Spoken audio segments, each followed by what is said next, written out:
Guest posting in SEO. You write for somebody else's website, you put up an article, you include a link or several links back to your website. These links have the anchor text that you want, the content and context around the links. You control that. So you're using relevant language, you're developing topical authority, you're choosing where you write. So you're writing on relevant blogs in your niche to further increase your authority in that niche, to further develop and establish. This is all related to topical authority, which I went in depth on in yesterday's episode 603 of the show. But that's why you do guest posting, because you get backlinks where you control the anchor text and the context around those backlinks. And the more backlinks you have, the more authority that you develop, the more you can rank for competitive keywords. What is a competitive keyword versus a non-competitive keyword? A competitive keyword is really one that has high search volume. The most searched keywords also are the most competitive. And then when you pair that with high purchase intent, it gets really competitive. And so the more authority you have, the more quality backlinks you have, the more you can rank for these super competitive keywords. Let's talk about guest posts. I'm sharing 2 bits of wisdom from the SEO subreddit. This comes from the same person. The first one is called, do you write for the website or the link? Do you write for the website that you're writing on, or do you write for the backlink that you're getting? And then the second one, which is also very interesting, is try out the first person in your content. So here's the first one, write for the website or the link. People get confused with this. Do you write for the link or the website? The two will tie over slightly because logically the site you've targeted will naturally be in the same niche as your business. The best bet is to write for, here it comes, the best bet is to write for the website because it gives you more chance of being published and it looks like the owner has written the content. However, you have to give your link the best chance of success too. So you curate the content in a certain way that's not promotional, but as if the website author has just naturally linked to it, as if it would be a good resource, a good product, or on-point information, etc.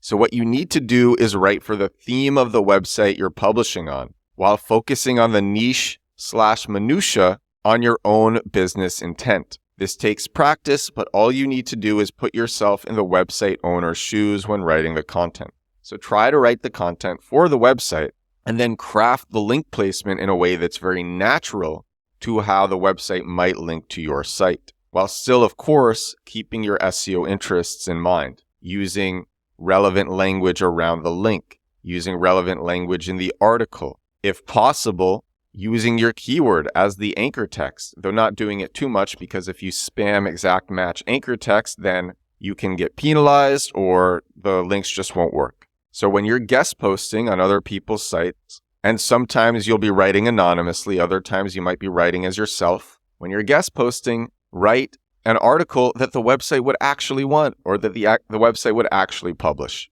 Seems simple. I can't tell you how many people don't do that. So many people don't do that and they write overly promotional junk. And if it's used, it's ignored by SEO algorithms, or it just doesn't get used in the first place. So that's number 1. Number 2, try out first person in content. Write in the first person. What? This is what it says. The majority of articles of guest posts are written in the third person. It's logical, easier, it makes more sense. Sometimes it can also make sense to vary things and push out some first person posts. There was a single product e-com client in a really niche industry, but the keyword was nails. They were getting the right kind of link profile bit by bit, but every single bit of content they put out there on other sites which held the link was super similar. So they're developing their link profile, but all the content they're putting out, it's the same. And the post continues, and you'll understand why that's a problem in a moment. The post continues. In fairness, it's hard to make each article unique with their one product store that fits a very slim user profile. However, we varied the content and made 70% of new guest posts in the first person. And this worked well for a few reasons. 1, it really looked like the owner of the website and the blog had written the content. It feels more immediate and real. 2, it stood out. If done well, it breaks the monotony of the same posts going to similar websites, meaning there could be more chance of ranking, especially if the author is recognized as an expert. If it ranks, the link will be more powerful instantly. That's actually a cornerstone of guest posting or link inserts. You want your links to appear on content that ranks. If your links are not appearing on content that ranks or content that isn't even indexed, it's not really, if your links appear on content that is not indexed, the links really are not valuable. So at the very least, you want the content you're linked to be indexed by Google. And you can just check by doing site : and then the URL to see if it's indexed. You can put that into Google to see. But it's so much better if the content that you're linked from, if that content is ranking on Google. That's so much better. And so this person on the SEO subreddit is saying by writing in the first person, it breaks the monotony, it stands out, and the content has a higher chance of ranking. However, there are some drawbacks. So this is what the post says. If it's not done right, the article can read too promotional. It needs to be as neutral as possible. In this case, changing a load of link placements so that they're in first-person written content worked really well and pushed our client into a gaining position. So the link placements in the first-person content wasn't too promotional, and it read really neutral, and this worked well. Vary the voice, tone, and person of the articles you're placing on other websites. In the real world, the articles wouldn't be too similar if it were happening naturally. Again, create a believable link profile and use varied content to achieve this. You're not just creating single links, you're creating a varied profile. First-person content can be part of this. And by a varied profile, this person means a natural backlink profile. So what is a natural backlink profile? It's messy. Naturally, if you're naturally getting links from other websites, it's going to be messy. It's going to be low domain authority websites, a lot of low domain authority websites. It's also sometimes going to be high domain authority websites. It's going to be do follow backlinks and no follow backlinks. It's going to be exact match anchor text, or a lot of the time it's just going to be a naked URL. It'll be a first person post, third person posts. It'll be all sorts of different things, and that's what natural means. It's not one kind of just one thing, because that is unnatural. And Google doesn't like unnatural. Unnatural doesn't work. It doesn't work well.